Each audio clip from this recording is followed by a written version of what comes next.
Baha pa rin dito sa aming karsada galing sa bukid. Ito, may mga tao rito. Titingnan natin kung anong ginagawa niya rito. Anong ginagawa mo rito, Apo? Nagpupulot mo ng bisikol. Namumulot ka. Opo. Bakit? May kuhol ba? Opo. Marami ka nang nahuli? Opo. Patingin, mga nahuli mo.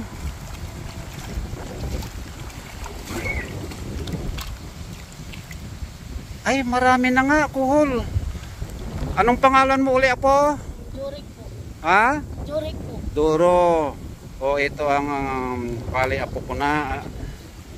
So, anong gagawin mo rito sa napulot mo? Niluluto po. Ha?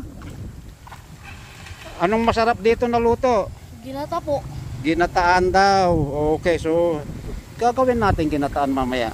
Bukas na kasi kumain ito, kailangan na ilabas yung kinain.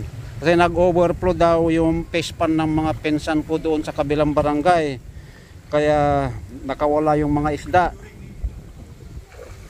Kasi nag-overflow nga. Ito ang nahuli ng pamangkin ko. Saka ito pang isang pamangkin ko. Namumulot sila. Kasi dito dumadaan yung tubig sa may karsada. Ayan, baha. Puno na, mahigit 1 kilo na ito. Sige, mamulot pa kayo.